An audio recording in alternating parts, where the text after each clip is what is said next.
जी हाँ, मैं चैनल के माध्यम से मोदी जी को कहना चाहती हूँ कि हमारे राम जी 14 वर्ष के वनवास के बाद अयोध्या में उनकी वापसी हुई और आपके कृपा से 500 साल बाद आज अयोध्या में भी पधार चुके। तो अब ट्रांसजेंडर कम्युनिटी के बारे में सोचना नहीं चाहिए। उनको उनके हक, उनके अधिकार, उनके राइट्स है ना। राजस्थान में 2% आरक्षण ट्रांसजेंडर कम्युनिटी को नहीं देना चाहिए। तो मैं इसी चैनल के माध्यम से ये कहना चाहती हूँ कि हमें भी हमारे राइट्स, अधिकार, हमारे जो मूल अधिकार आम लोगों को दिए जाते हैं वो हमें भी मिलने चाहिए। डूंगरपुर की समाज, सरकार व कलेक्टर महोदय जी से मैं यही अपील करती हूँ कि हमारे डूंगरपुर में ट्रांसजेंडर बच्चों के लिए एक आश्रय गृह रखा जाए। जो ट्रांसजेंडर बच्चे पढ़ना चाहते हैं उनको पढ़ाया जाए। जिनके माँ बाप उनको घर पे नहीं रखना चाहते उन बच्चों को वहां पर रखा जाए, क्योंकि मैं नहीं चाहती कि मेरा कोई ट्रांसजेंडर बच्चा कल को कुएं में कूद के जान दे, कल को फांसी खा के वो मरे। ऐसी घटनाएं हुई है और मैं नहीं चाहती हूँ कि ऐसी घटनाएं और आगे हो। पढ़ी लिखी हूँ, मेरी तरह और भी कई ट्रांसजेंडर बहनें जो पढ़ी लिखी है, उनको शिक्षा उन्होंने अर्जित करके आज वो घर पे बैठी हुई है ना। आज हमारे पास कोई रोजगार नहीं है, आज हमारे पास कोई ऐसी सरकारी कोई ऐसी योजना नहीं है जिससे हम अपना जीवन यापन कर पा रही है। तो सरकार से मेरी ये भी विनती है कि आप हमें रोजगार दें तथा हमें जो शिक्षा में अर्जित करने में समस्या आ रही है उसके ऊपर भी ध्यान दें, तथा हम ट्रांसजेंडर कम्युनिटी को आप रोजगार की व्यवस्था पहले करके दें, क्योंकि जो ट्रांसजेंडर बधाई बस्ती नहीं करना चाहती है उन ट्रांसजेंडर को रोजगार देने की व्यवस्था सरकार की है और उनको रोजगार दिया जाए।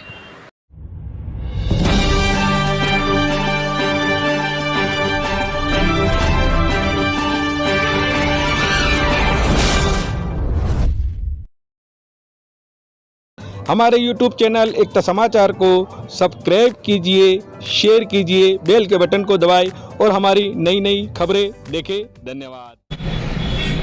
दोस्तों, हम आपको ऐसे किन्नर से रूबरू करवाएंगे एकता समाचार के माध्यम से, जो लोगों के लिए जागरूकता के लिए एक संदेश देते हैं। और अभी किन्नरों पे सभी दूर अत्याचार हो रहा है, उस अत्याचार की आवाज़ उठाने के लिए, सरकार तक आवाज़ पहुंचाने के लिए ये एकता समाचार के माध्यम से हमसे रूबरू हो रहे हैं। एकता समाचार के माध्यम से अपनी फरियाद, अपनी बात आपके सामने रखेंगे। हम आपको एकता समाचार के माध्यम से ले चलते हैं डूंगरपुर जिले के सागवाड़ा क्षेत्र में। आइए हम आपको रूबरू करवाते एकता समाचार के माध्यम से ऐसे किन्नर से जो अपनी आप बीती, अपनी कहानी हमें सुनाएंगे। पहले तो आपका परिचय बताइए और किस समस्या लेकर आप हमारे सामने रूबरू। जी नमस्ते, मैं यशवंती हूँ, मैं डूंगरपुर जिले की रहने वाली। आप सब तो मेरे को जानते ही होंगे। मैं कहना चाहती हूँ कि आए दिन जो ट्रांसजेंडर लोगों के साथ, जो किन्नरों के साथ गंदा बर्ताव किया जा रहा है, उसके खिलाफ मैं आवाज़ यहाँ पर उठाना चाहती हूँ। कि आपने सुना होगा अभी अक्टूबर की घटना है कि किसी किन्नर के साथ रेप करके, गला घोट के उसको जिंदा जला के मार डाला। जयपुर के पास की घटना है। और अभी ये घटना हुई है कि सिरोही में किसी किन्नर के गुप्त पार्ट्स में जो कहते हुए भी शर्म आ रही है, इस तरह की गंदी घिनौनी हरकत उस ट्रांसजेंडर व्यक्ति के साथ की गई है।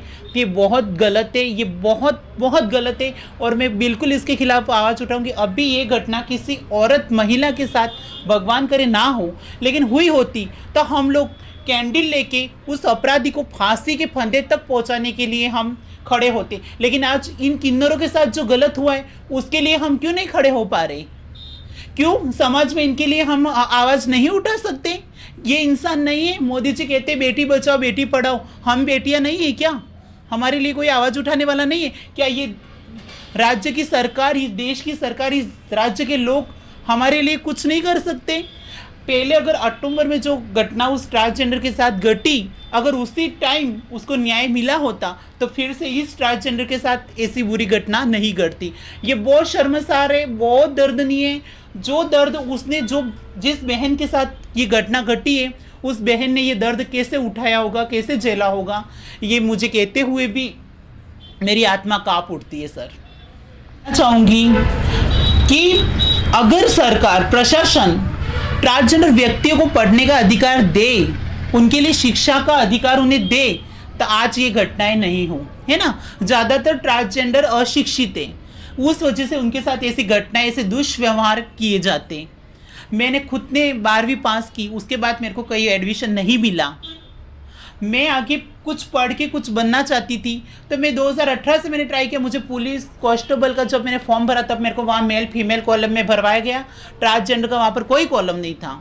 मैंने 2018 से कोशिश करने के बाद आज मैं 27 ईयर ओल्ड होगी, 27 साल की होगी। अब कानून में क्या होगी कि मैम आपकी तो ओवर एज हो गई, तो आप आगे एग्ज़ाम नहीं दे पा रहे। जबकि 2023 में ट्रांसजेंडर का कॉलम आया और इतने सालों से मैं लड़ी थी। कहीं पर मुख्यमंत्री जी की सभा संबोधित हो रही थी, वहाँ पर जाके मैंने आवाज़ उठाई कि साहब हमारे लिए सरकारी भर्तियों में ट्रांसजेंडर का कॉलम नहीं आ रहा है।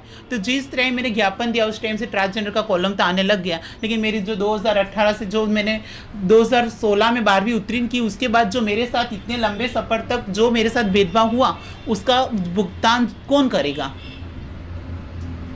आए दिन आपके साथ और आपके साथियों के साथ हमने सुनने में आया है कि ऐसे अत्याचार होते हैं।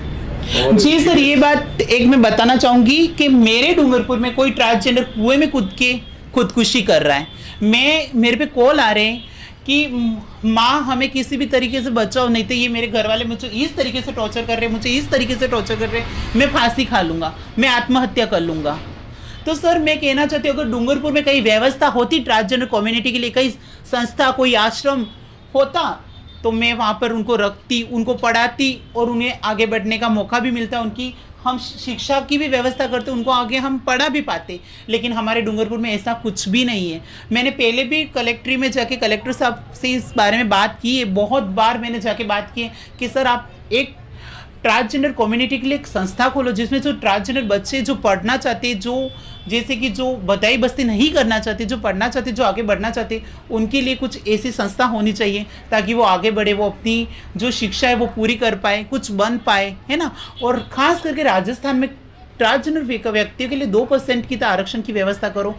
हर राज्य में आरक्षण की व्यवस्था ट्रांसजेंडर व्यक्तियों के लिए है। अभी आप देख सकते हैं छत्तीसगढ़ में 11 ट्रांसजेंडर पुलिस में लगी हुई है, महाराष्ट्र में पुलिस में लगी हुई है। मैंने भी 2018 से ट्राई किया था, मुझे क्यों नहीं लिया गया? कहीं ना कहीं हमारा राजस्थान ट्रांसजेंडर व्यक्तियों के सोचने में पीछे है। मैं कहना चाहती हूँ कि अगर सरकार ने ये ध्यान दिया होता ट्रांसजेंडर व्यक्तियों को शिक्षा अर्जित करने में आ रही समस्या के ऊपर, थोड़ा भी ट्रांसजेंडर व्यक्तियों के ऊपर ध्यान दिया होता, तो शायद हम भी पढ़ पाते, हम भी आगे बढ़ पाते।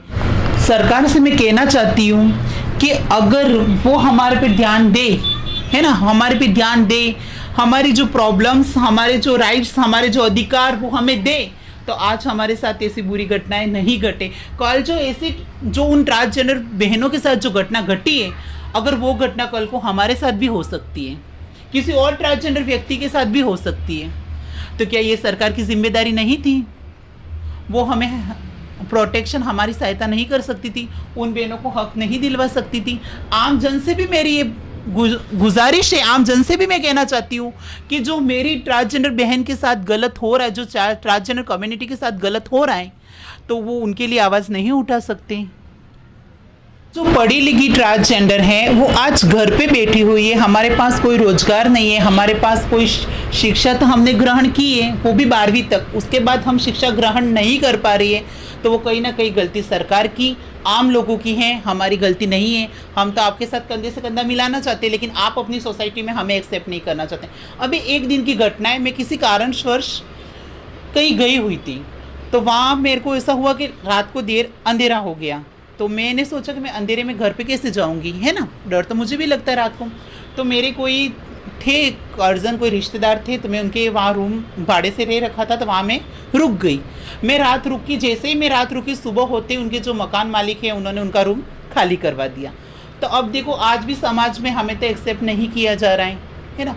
आज भी जैसे कि हम अपने माँ बाप के घर पे भी रहते, माँ बाप भले हमें रख लेते, लेकिन आस पड़ोस गाँव बाकी के जो लोग उन्हें टॉर्चर करते, उन्हें ऊंचा नीचा सुनाते, वो कैसे सहन करे? वो मैं यशवंती ने ताली से गाली तक का सफर तय किया है। आज मैं आपके सामने खड़ी हूँ तो वो मेरे लिए इतना आसान नहीं था। मैंने जो अपनी लाइफ में स्ट्रगल किया, जो संघर्ष किया है, वो बहुत कठिन है और मैं जानती भी हूँ मेरा संघर्ष यहाँ पर रुकने वाला नहीं है। मुझे संघर्ष आगे तक करना है और मैं करूँगी संघर्ष, आप मेरे जिस्म में आखिरी सांस तक मैं संघर्ष करने के लिए तैयार हूँ, क्योंकि मैं मेरी ट्रांसजेंडर कम्युनिटी को राजस्थान में उनके साथ जो भेदभाव हो रहा है, उनका हक जो नहीं दिया जा रहा, उनको 2% जो आरक्षण नहीं दिया जा रहा है, उसके लिए मैं बार बार आवाज उठाऊंगी, बार बार लड़ूंगी मैं सरकार से। ये घटना हमारी किसी बहन बेटी के साथ होती है तो समाज में ये संस्थाएं आगे आती है, उनके लिए आवाज उठाती है, ज्ञापन देती है। लेकिन अगर किसी ट्रांसजेंडर के साथ ऐसी घटना होती है तो कोई आगे नहीं आता, उसकी मदद, उसकी सहायता करने के लिए कोई आगे नहीं आता है। फर्स्ट ट्रांसजेंडर हूँ जिसको टीजी कार्ड फर्स्ट कलेक्टर साहब द्वारा जारी किया गया। जैसे नूर शेखावत मैम ने बर्थ सर्टिफिकेट बनवाया और उनका जैसे मीडिया में चर्चा हुई, उसके बाद थोड़े दिन बाद मैंने भी अपना बर्थ सर्टिफिकेट कार्ड बनवा दिया। उसके बाद अभी जो उदयपुर रत्न से भी मेरे को सम्मानित किया गया है ना, लेकिन मेरे को कभी डूंगरपुर में किसी सम्मान से सम्मानित नहीं किया गया। से यही अपील करना चाहती हूँ कि राजस्थान में 2% ट्रांसजेंडर के लिए आरक्षण की व्यवस्था करनी चाहिए। मेरे ट्रांसजेंडर बच्चे पढ़ना चाहते हैं, आगे बढ़ना चाहते हैं, तो उनके लिए एक अलग से संस्था बना के उनको पढ़ाई और शिक्षा का पूरा हक देना चाहिए। और जो हमारी जैसी ट्रांसजेंडर है, जो पढ़ी लिखी है, आज घर में बेरोजगार बैठी है, तो उन्हें रोजगार भी उपलब्ध करवाने की जिम्मेदारी सरकार को है। आज मैंने 12वीं पास की और आपके कंपटीशन एग्जाम निकलते तो उसमें आपको बीए किए हुए चाहिए, फाइनल किए हुए होने चाहिए। तो मुझे तो 12वीं बाद पढ़ने का मौका ही नहीं दिया गया। मुझे तो उसके बाद मेरे साथ जो भेदभाव हुआ, उसके बाद मैं 12वीं आगे तो मैं पढ़ भी नहीं पाई। तो इसीलिए कोई भी कंपटीशन एग्जाम राजस्थान में निकलता है तो उसमें ट्रांसजेंडर बच्चा चाहे कैसा भी हो, वो बच्चा सिर्फ 12वीं पास की योग्यता रखनी चाहिए सरकार को ट्रांसजेंडर बच्चों के लिए।